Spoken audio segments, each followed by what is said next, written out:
चलिए maximum if are connected, ठीक है, स्टार्ट करते हैं वापस। विजिबिलिटी आ रही है प्रॉपर, कोई इश्यू तो नहीं है विजिबिलिटी में? Can we start again?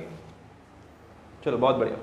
सो ये पावर की बेसिक्स है, ये अपने को आनी चाहिए और अपन इससे आगे डिस्कस करते हैं। सो ये working and non working component, कोई भी फॉर्मूला याद नहीं करेगा, आपको वेक्टर अच्छे से आता है और आपका कॉन्सेप्ट एकदम क्लियर है कि करंट का वो वाली चीज, करंट का वो वाला कंपोनेंट जो कि वोल्टेज के साथ में 0 डिग्री एंगल बना रहा है, केवल और केवल वही आपका पावर को कंज्यूम करने में काम आता है, बाकी कंपोनेंट्स काम नहीं आते हैं। इसी हिसाब से वॉटलेस एंड आपका जो भी दूसरा नाम रखा गया है उसका नाम इस हिसाब से रखा गया था, ठीक है। तो ये पावर इन एसी सर्किट नाम से छोटा सा टॉपिक मैंने आपको पढ़ाया। क्वेश्चंस कराऊंगा मैं, क्वेश्चंस मैंने अभी इसके रोक के रखे, पहले मैं इसकी थ्योरी सारी क्लियर करा दूं, है ना। अपन इस लेक्चर के अंदर, मतलब ये जो क्लास है अपनी 40 मिनट का ये जो सेक्शन है, इस सेक्शन के अंदर अपन इसकी थ्योरी लगभग कंप्लीट करने की कोशिश करेंगे। लास्ट सेक्शन में अपन इसके अच्छे अच्छे क्वेश्चंस करेंगे। आइए आगे बढ़ते हैं अपन यहाँ पे, ठीक है। तो यहाँ पे अपन ने इन सब चीज़ों के बारे में डिस्कशन किया। अब मैं मेन टॉपिक यहाँ पे पिक करता हूँ जिसका नाम है रेजोनेंस, अनुनाद।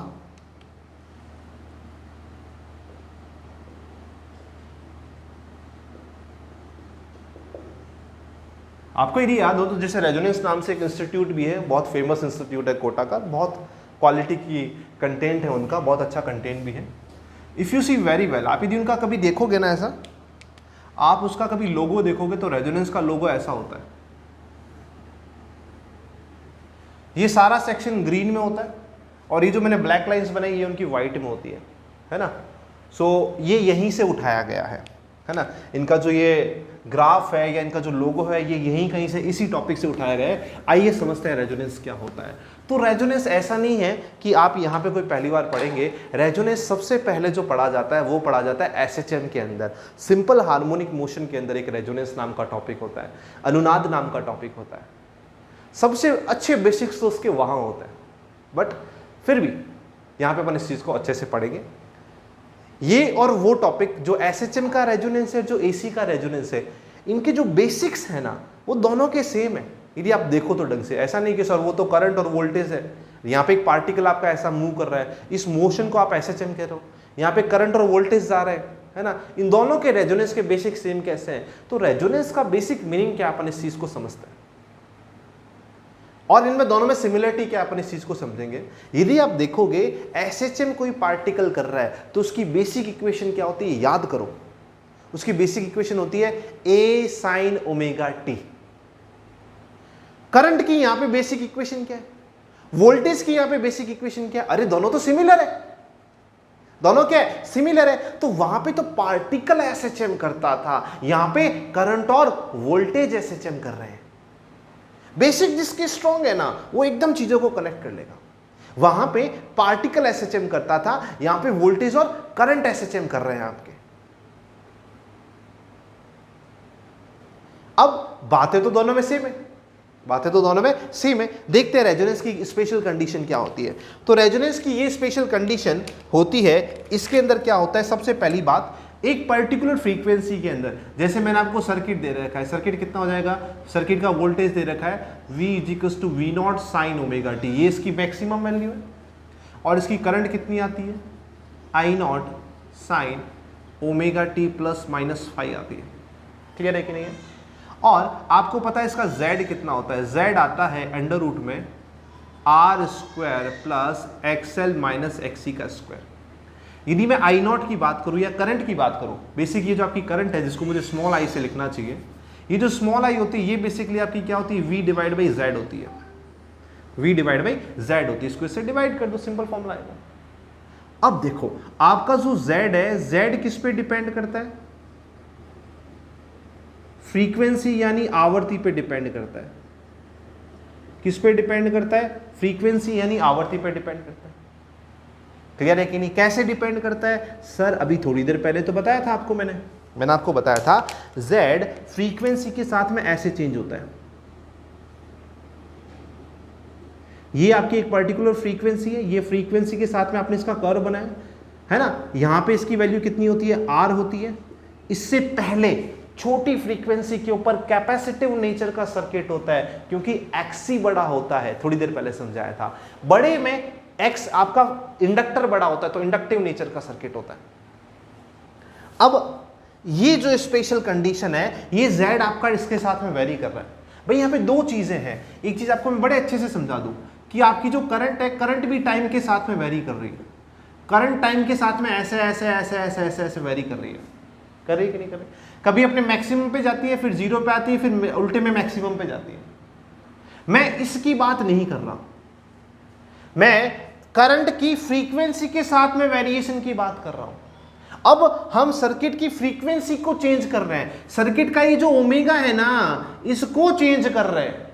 ये जो ग्राफ है ना, ये आपने टाइम को चेंज करके बनाया है। मैं अब ओमेगा पे डिपेंडेंस की बात करना चाहता हूं। तो पहले मैंने कहा ये आई वी पे ऐसे डिपेंड करता है, जेड पे ऐसे डिपेंड करता है, और जेड आपका ओमेगा पे डिपेंड करता है। तो ये वो पर्टिकुलर केस होता है जब आपका जेड मिनिमम होता है। जेड कितना होता है? मिनिमम। और उसकी वैल्यू किसके बराबर होती है? आर के बराबर होती है। देखो जेड मिनिमम आ रहा है कि नहीं है।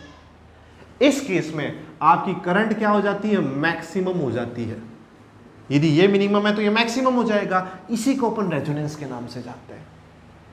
तो यदि रेजोनेंस को समराइज करूं, तो एक पर्टिकुलर फ्रीक्वेंसी पे आपका एक्सएल और एक्ससी एक दूसरे के बराबर हो जाएंगे, है ना। Series resonance RLC circuit, series RLC resonance, ये सीरीज लिखना बहुत जरूरी है क्योंकि पैरेलल में भी होता है। अभी मैं तुम्हें क्या पढ़ा रहा हूं? श्रेणी आरएलसी अनुनादी परिपथ पढ़ा रहा हूं। अभी मैं आपको पढ़ा रहा हूं श्रेणी आरएलसी अनुनादी परिपथ। पैरेलल में अलग कहानी होती है, पर बेसिक सबके सेम है। भाई अभी थोड़ी देर पहले अपन ने काइनेमेटिक्स के बेसिक को करंट के बेसिक से मैच करा दिया, तो क्या फर्क पड़ा?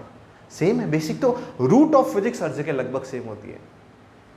नाउ यहां पे एक्सएल और एक्ससी आपस में बराबर हो गए, तो इस केस में आपका जेड कितना हो गया? मिनिमम हो गया। करंट कितनी हो गई? मैक्सिमम हो गई। याद है tan फाई कितना होता था? XL minus XC divide by R. XL और एक्ससी बराबर हो गए तो ये वैल्यू कितनी हो गई? 0। तो tan फाई 0, यानी फेज एंगल कितना आ गया? 0 आ गया। फेज एंगल 0 आ गया तो पावर फैक्टर कितना आएगा? 1। पावर फैक्टर कौन होता है? cos phi. cos 0 कितना हो गया? 1। और एक्सएल और एक्ससी आपस में बराबर है, तो इसको दोनों तरफ करंट से मल्टीप्लाई कर दो। I into XL, I into XL क्या होगा? इंडक्टर के सिरों पर वोल्टेज, प्रेरकत्व के सिरों पर वोल्टेज बराबर कैपेसिटर यानी संधारित्र के सिरों पर वोल्टेज। तो कह सकते हैं यहां पे VL बराबर VC। याद है कि नहीं याद है? और यदि आपको फेजर डायग्राम से याद हो तो V का फेजर VR के phasor plus VL minus VC के फेजर के बराबर होता था। भाई VL और VC तो बराबर हो गए, तो ये वाला भाई 0 हो गया, यानी जो सप्लाई वोल्टेज है सारा का सारा रेजिस्टेंस पे चला गया। सप्लाई का वोल्टेज रेजिस्टेंस पे चला गया। यहां पे जो सप्लाई वोल्टेज है वो किस पे चला गया? आपका रेजिस्टेंस पे चला गया।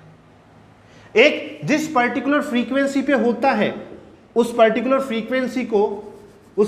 फ्रीक्वेंसी का जो ओमेगा है वो आपके पास में होता है 1/√LC। डेरिवेशन में नहीं जा रहा, बेसिक्स बता रहा हूं केवल, ठीक है। डेरिवेशन वाला पार्ट मैंने छोड़ दिया क्योंकि अब मोदी जी भी नहीं चाहते आप एग्जाम दो बोर्ड के, तो हम क्यों आपको परेशान करें।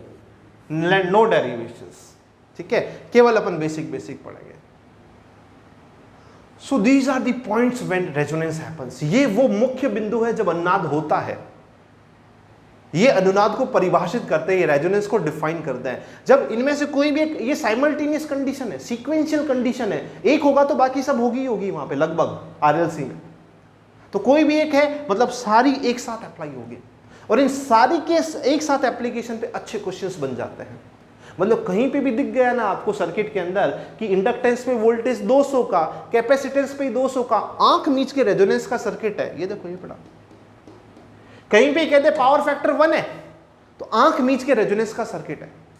कहीं पे कहते आपका Z जो है वो R के बराबर है, Z मिनिमम है और किसके बराबर है? R के बराबर है। RLC होने चाहिए, ऐसा नहीं है आप ये ले लो सीधा सीधा, ये लो साहब अब आपका Z R के बराबर आ गया, नहीं, ये रेजोनेंस नहीं होगा। इसके साथ में L और C भी होने चाहिए, और उस केस में यदि Z सीधा सीधा R के बराबर आ रहा है, आंख मूंद के सर दिस इज रेजोनेंस।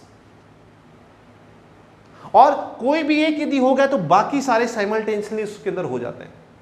तो इससे अच्छे क्वेश्चंस बनते हैं। सबसे अच्छा क्वेश्चन या अच्छा जो ट्रिकी चीज बनती है वो होती है रेजोनेंस को पहचानना। उसके लिए आपको ये सारे पॉइंट दिमाग में क्लियर होने चाहिए। मैंने रटे नहीं है, कॉन्सेप्चुअल चीजें चलती रहती दिमाग के अंदर। अच्छा ये हुआ तो ये हो जाएगा, ये हुआ तो ये हो जाएगा, ये हुआ तो ये हो जाएगा, है ना। आप 2 3 4 5 10 बार लिखोगे ना, आपका भी दिमाग में ये चीजें सेट हो जाएगी। चेक करें इसमें, इस वाले सेक्शन में कोई डाउट है तो बताएं। ये इंपॉर्टेंट सेक्शन ही अपने को आना चाहिए।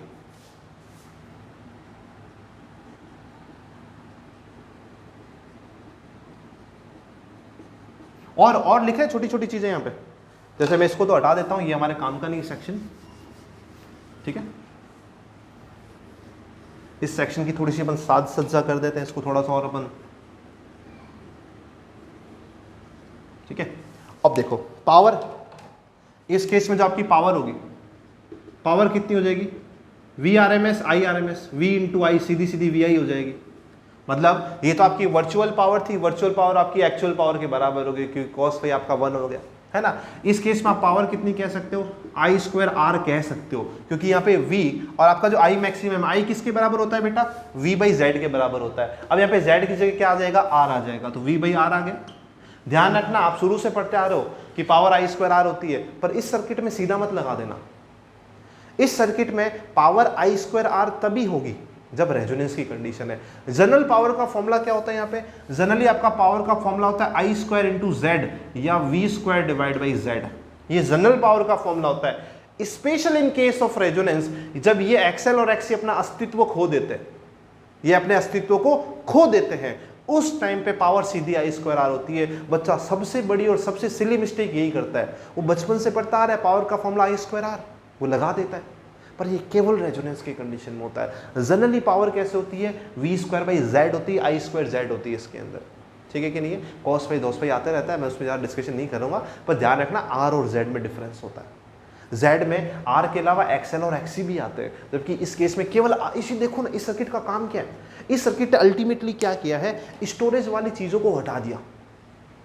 स्टोरेज कौन करता है, एल और सी, उनको हटा दिया, सारी की सारी पावर कंजप्शन में आ गई, फेज जीरो हो गया ना, फेज जीरो हो गया। यानी यहां पे आपका जो वॉटलेस कंपोनेंट था ना, वो साइन फाई खत्म, सारी की सारी करंट वोल्टेज के फेज में आ गई, मतलब सारी की सारी करंट पावर बनाने में लग गई। और बढ़ाएं ऐसे आगे, और बढ़ते हैं, ठीक है। पावर आपका आई स्क्वायर आर आ गया।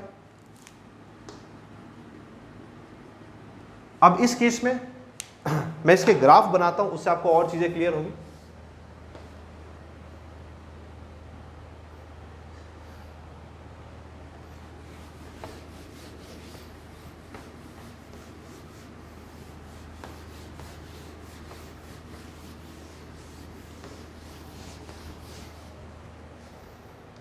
अब देखो सबसे पहले अपन इसका z का ग्राफ बना देते हैं यहाँ पे, जो पहले से अपन ने बना रखा है। z का फ्रीक्वेंसी के साथ में, ध्यान रखना फिर बता रहा हूँ, टाइम के साथ में ग्राफ अलग होता है, यहाँ अपन फ्रीक्वेंसी के साथ में ग्राफ बना रहे हैं। तो z का फ्रीक्वेंसी के साथ में ग्राफ ऐसा बनता है, ये आपका आ गया एफ आर, रेजोनेटिंग फ्रीक्वेंसी जो ये वाली है 1/2 पाई नॉट एल सी, ठीक है। यहाँ पे इसकी वैल्यू कितनी होगी r, और ये तुम्हारा कितना होता है, z मिनिमम होता है, ठीक है। ये तुम्हारा z मिनिमम r के बराबर आ गया। ये वो पर्टिकुलर पॉइंट है जहाँ पे तुम्हारा रेजोनेंस हुआ है, ये वो पर्टिकुलर फ्रीक्वेंसी जहाँ पे रेजोनेंस हुआ है। इससे पहले यदि मैं इसके दो हिस्से करूँ, तो यहाँ पे सर्किट का नेचर कैसा होगा,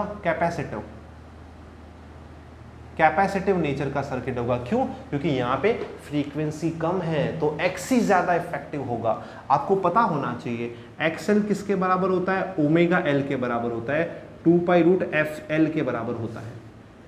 एक्स सी किसके बराबर होता है, 1 बाई ओमेगा सी के बराबर होता है, 1/2 pi root F upon F C के बराबर होता है।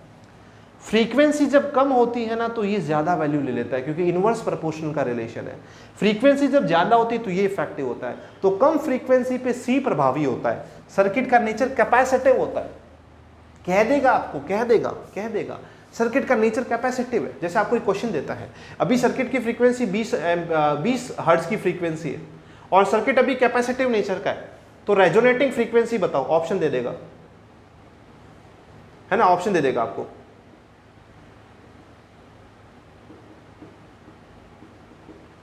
सर्किट 20 हर्ट्ज की फ्रीक्वेंसी पे कैपेसिटिव नेचर का है, 20 हर्ट्ज की फ्रीक्वेंसी पे कैपेसिटिव नेचर का है, तो रेजोनेटिंग फ्रीक्वेंसी कौन सी हो सकती है?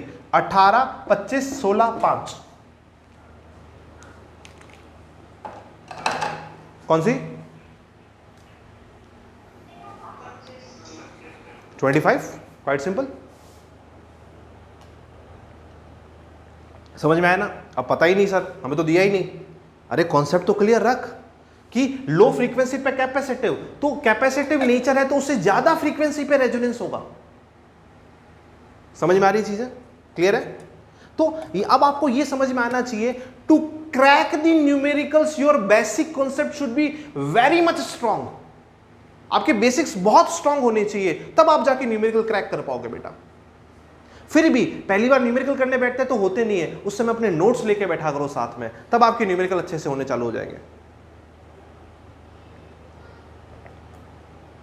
अरे समझ में आ रहा है कि केवल मूवी चल रही है यहां पे? है बच्चे लोग? सनी तूने तो पढ़ा हुआ है पहले से, बाकी बच्चों का क्या हिसाब है? जो बेचारों ने इस साल केवल बोर्ड पढ़ा है, वो उनके तोते नहीं उड़ जाए।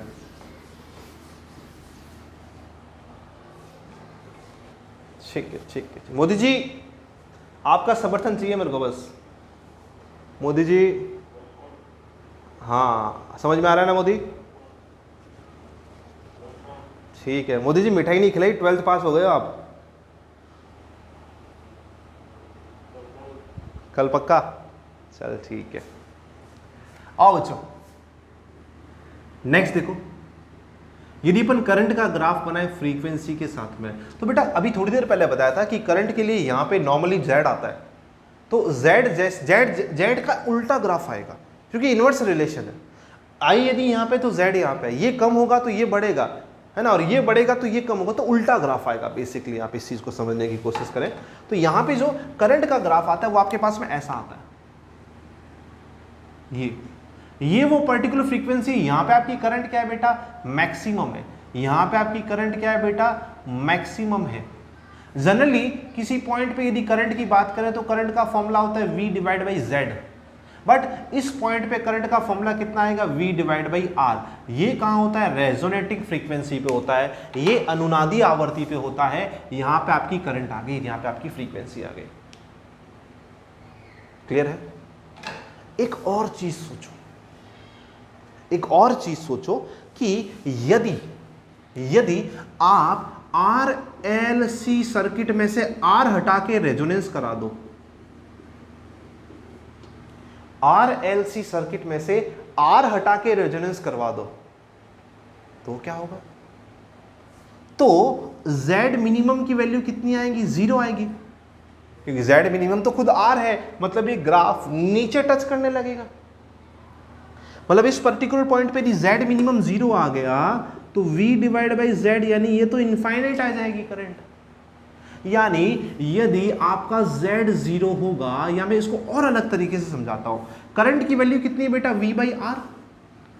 हेलो, करंट की वैल्यू कितनी है? V by R। What will happen, how the shape of graph will change, graph की शेप में क्या चेंज आएगा यदि मैं R को इंक्रीज कर दूं, सॉरी R को डिक्रीज कर दूं। If I decrease the R, then how the shape of graph will change? भाई यदि आपने R डिक्रीज कर दिया तो I मैक्सिमम ऊपर जाएगा, ऊपर जाएगा।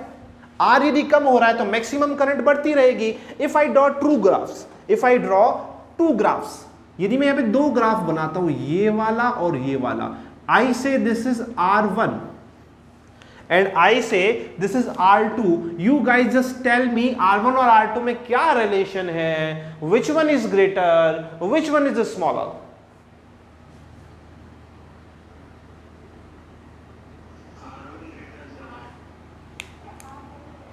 R1 बड़ा है कि R2 बड़ा है? R1 बड़ा है कि R2 बड़ा है?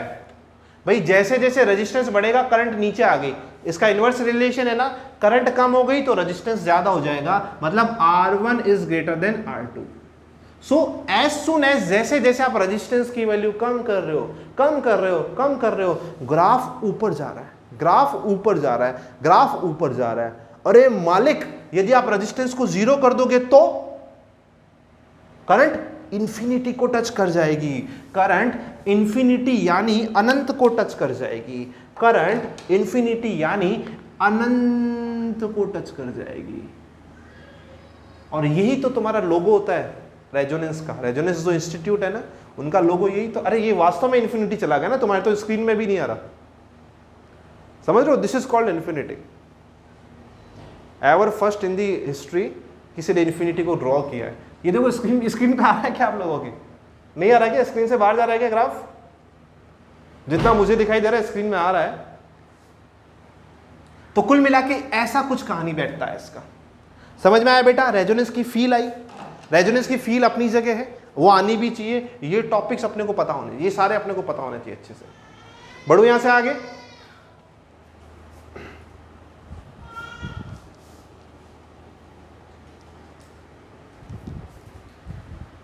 ये वाली विंडो बंद करना।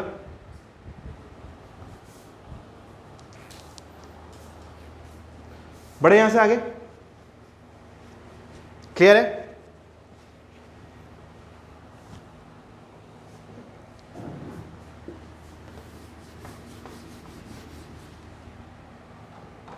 रेजोनेंस कहां काम आता है, अपन इस चीज को समझते हैं। रेजोनेंस हर उस जगह पे काम आता है।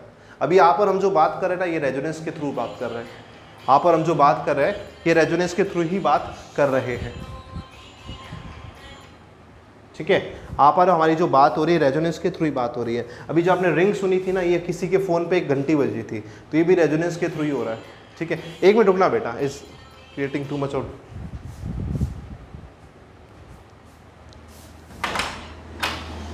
गुड़िया, वर्षा का फोन आ रहा है, तुम्हारे फोन से बात करा दो मम्मी को। वर्षा से बात कर ले तारे फोन।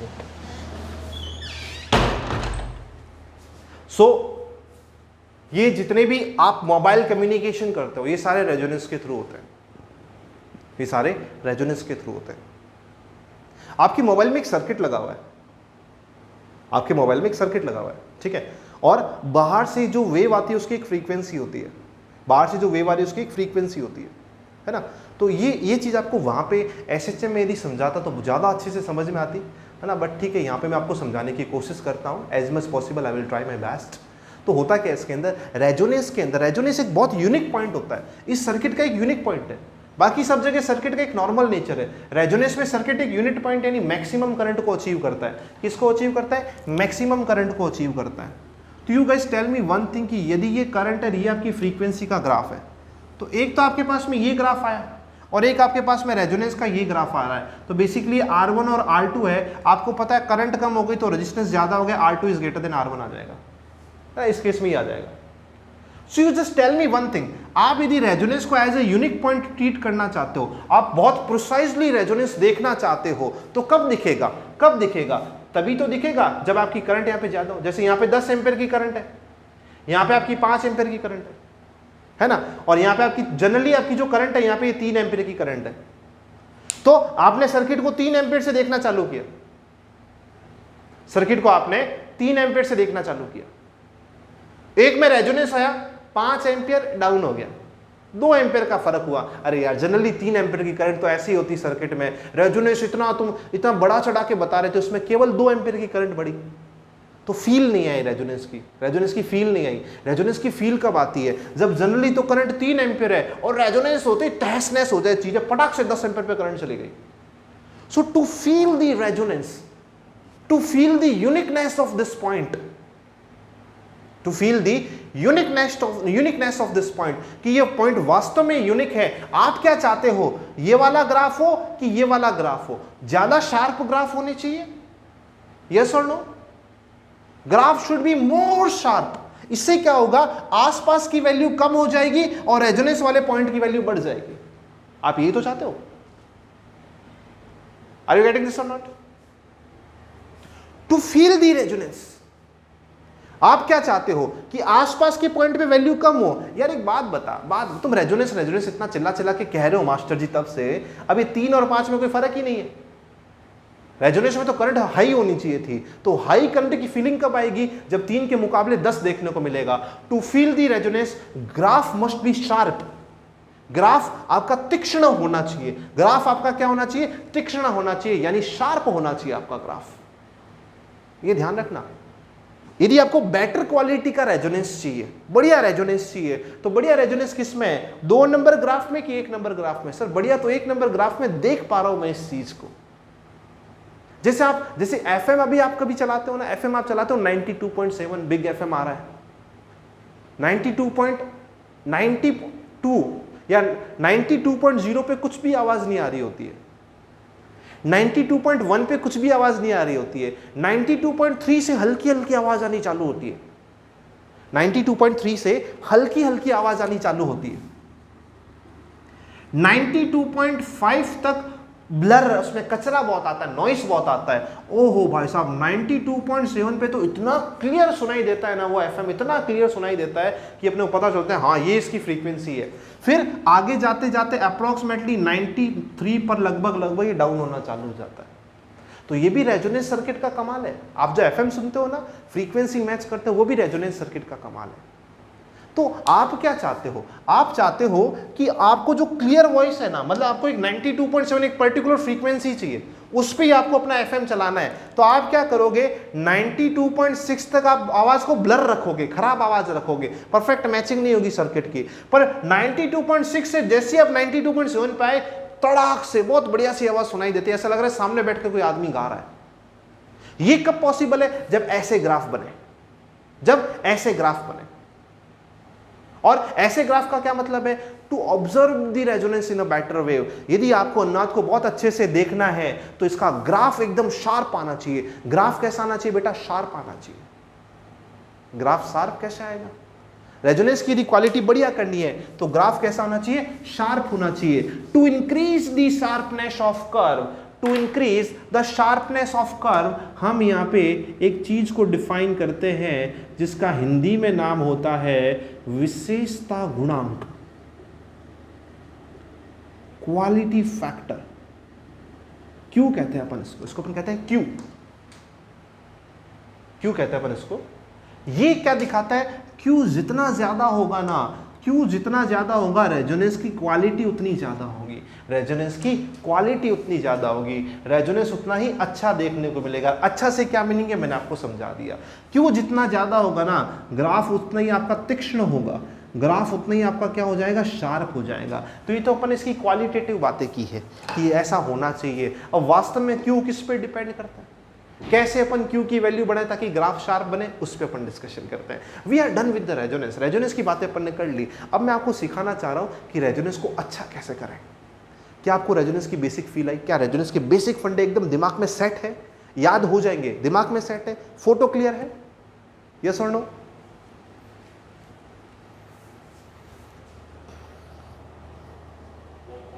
चलो, very good very good very good, I can see.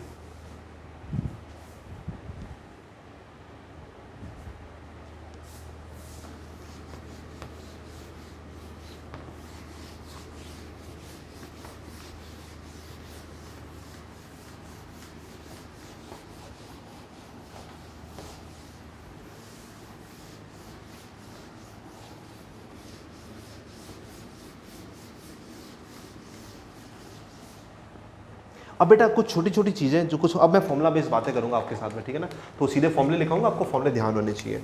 एक नाम होता है हाफ पावर फ्रीक्वेंसी,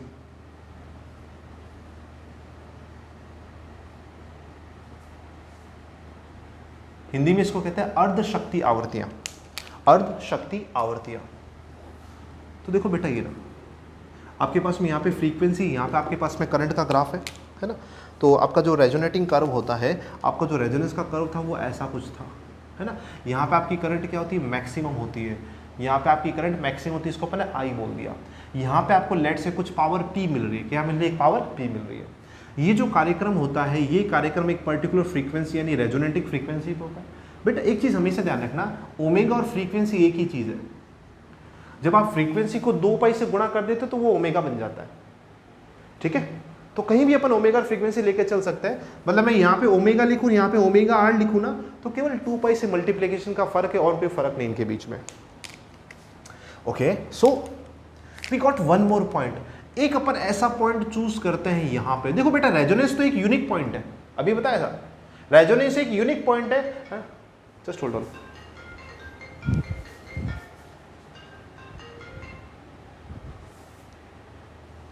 रेजोनेंस तो क्या एक यूनिक पॉइंट है। जैसे अभी आपने रामायण देखी होगी लॉकडाउन के अंदर, तो एक रावण का एक फेवरेट डायलॉग था, अहम रावणम द्वितीयो न अस्ति न भूतो न भविष्यति। मतलब मैं रावण हूं, मेरे जैसा कोई दूसरा नहीं है, न भूतकाल में न भविष्य काल में। अहम रावणम द्वितीयो न अस्ति न भूतो न भविष्यति। वैसे ही अहम अनुनादम द्वितीयो न अस्ति न लोअर फ्रीक्वेंसी ना हायर। एक मिनट रुको बेटा, बहुत ज्यादा डिस्टर्बेंस हो रहा है, आप एक मिनट होल्ड करेंगे बेटा, एक बहुत ज्यादा आ रहा है। ओके हेलो, चलो ठीक है। तो जैसे वही ये रेजोनेंस भी वही कहता है कि हम रेजोनेंसम हम अनुनादम द्वितीयो ना अस्ति ना लोअर फ्रीक्वेंसी ना हायर फ्रीक्वेंसी। मतलब मैं एक यूनिक पॉइंट हूं इस सर्किट का, मेरे अलावा सारे पॉइंट के एक रिफ्लेक्शन है, मेरे अलावा सब पॉइंट का एक रिफ्लेक्शन है। ये वाली जो करंट है, ये वाली करंट 2 बार मिलेगी, ये वाली करंट भी 2 बार मिलेगी, हर करंट की डबल वैल्यू मिलेगी। इस करंट के लिए एक ये मिल गया, एक ये मिल गया, बट दिस इज अनुनादम, है ना। ये अनुनादम एक यूनिक पॉइंट होता है। इसके बाद में अपन एक ऐसा पॉइंट चूज करते हैं जहां पे आपकी फ्रीक्वेंसी आधी हो जाए, फ्रीक्वेंसी क्या हो जाए आपकी, हाफ हो जाए। इस फ्रीक्वेंसी के ऊपर, इस फ्रीक्वेंसी के ऊपर जो आपकी करंट होती है, ये होती है I डिवाइड बाई √2। बच्चा खुश हो जाता है, अरे सर ये तो पुराना वाला है। कि कौन सा पुराना वाला सर? ये आपकी मैक्सिमम करंट, ये आपकी पीक करंट, ये पीक का √2, ये तो RMS हो गया। अरे यार यही तो गलती करते हो, this is not peak current. वो जो आपको पीक करंट या शिखर वैल्यू पढ़ाता था ना, वो टाइम वाले ऐसे ऐसे ग्राफ में पढ़ाता था, वो टाइम के इस ग्राफ में मैं आपको पढ़ाता था। 453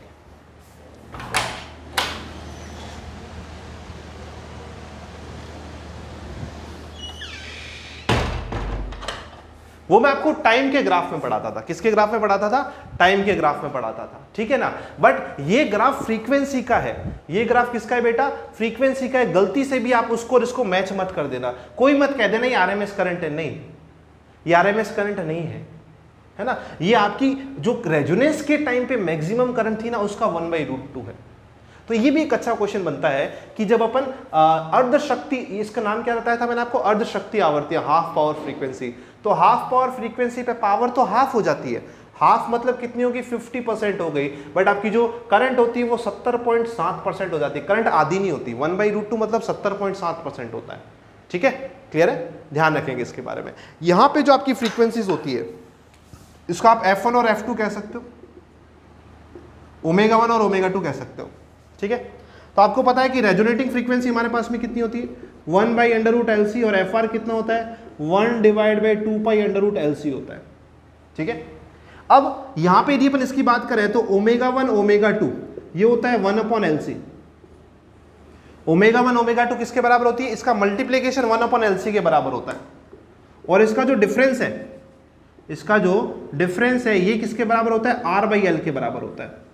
किसके बराबर होता है? आपका R/L के बराबर होता है, ठीक है बेटा। देखें एक बार इसको, इसका डिफरेंस आपका R/L के बराबर होता है। ये फॉर्मूले अपने आप में बहुत ज्यादा इंपॉर्टेंट है। रेजोनेटिंग या जो हाफ पावर फ्रीक्वेंसी, उसके बारे में ये बात आपको हमेशा याद रहनी चाहिए। इसके बाद में अपन डिफाइन करते हैं क्वालिटी फैक्टर, विशेषता गुणांक Q।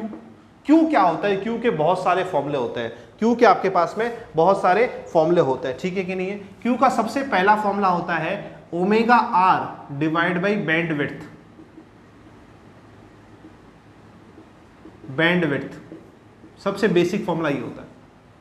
बैंड विड्थ क्या होती है? वही कहानी। कौन सी बैंड विड्थ? क्या भाई? 92.7 पे एकदम एग्जैक्टली रेजोनेंस हुआ और आपको FM का गाना सुनाई देने लग गया। ये चालू कहां से हुई थी कहानी? 92.3 से। 92.3 से लेके 93.0, समझो इस चीज को। जैसे 92.3, 92.4, 92.5, 92.6, 92.7,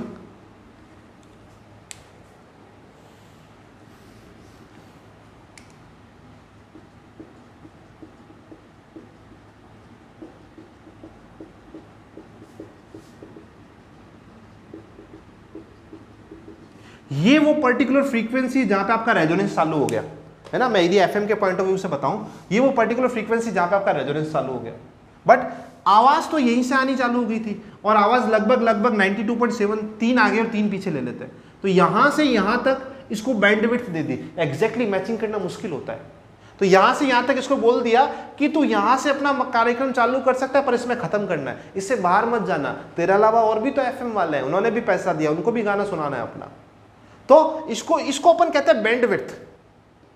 बैंडविड्थ क्या होती है? जहां आपका कार्यक्रम सुनाई देना हल्का हल्का चालू हो जाता है और जहां पे हल्का हल्का बंद हो जाता है। इसके बीच में कहीं ना कहीं आपकी रेजोनेटिंग फ्रीक्वेंसी आती है। मतलब ये वो चीजें हैं जहां पे बस रेजोनेंस की शुरुआत हो गई लगभग। ये जो फ्रीक्वेंसी का गैप है इसको अपन कहते हैं बैंडविड्थ। इसको अपन क्या कहते हैं? बैंडविड्थ।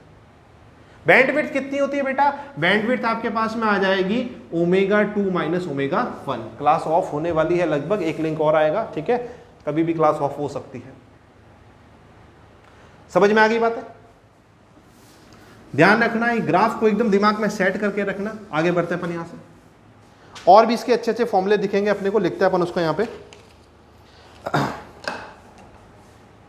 एक मिनट, क्लास ऑफ हो रही बेटा, नया लिंक भेज रहा हूं। 5 मिनट का अपन ब्रेक लेते हैं।